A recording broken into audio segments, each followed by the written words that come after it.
కామాఖ్య దేవాలయంలో ఉండేటటువంటి జంతు బలి, అక్కడ చేసేటటువంటి విధి, ఆ తంతు, అక్కడ ఉండేటటువంటి పరిసరాలలో ఉండేటటువంటి ప్రజలకు, ఆ దేవాలయానికి, ఆ దేవికి అతి దగ్గరగా ఉండేటటువంటి ఆచార పద్ధతులకు అనుసంధానం ఉండేటటువంటి వంశీకులకు, భక్తులకు అది చెల్లింది.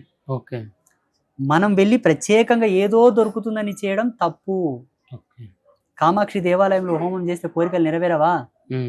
అలంపూర్లో చేస్తే కోరికలు నెరవేరవా? ఓకే. శ్రీశైలంలో చేస్తే నెరవేరవా? ఓకే. మా గుణం ఏంది? మా ధర్మం ఏంది? ఎంతసేపు ఉన్నా చలిచీమకు కూడా హాని తలపెట్టొద్దు. పెద్దలు అనేవాళ్ళు మోటుగా, కొట్టినోనికి కొట్లు తప్పవు, తిట్టినోనికి తిట్లు తప్పవు. నీవు దేవత పేరు విని ఒక జీవాన్ని కోస్తున్నావేమో, దాని ఉసురు నీవు మోయక తప్పదు. దానికి చక్ర వడ్డీ చెల్లించాల్సిందే. దేవత ఉందా లేదా, వరాలు ఇస్తుందా లేదా, అది పక్కన పెట్టండి. అది సిద్ధాంత పటిమ, అది తెలిసే వాళ్ళకి తెలుస్తుంది. మేము నేర్చిన సాధన, మా అభ్యాసన మేము చెప్పాలనా లేదా? అది ధర్మం, చెప్తాం. వాళ్ళు కౌంటర్ ఇస్తున్నారు, ఇస్తారు, ఇవ్వబోతున్నారు. అది వాళ్ళ విజ్ఞానం, వాళ్ళ యొక్క విఘ్నత, వాళ్ళ గొప్పతనం. ఇచ్చుకోకో.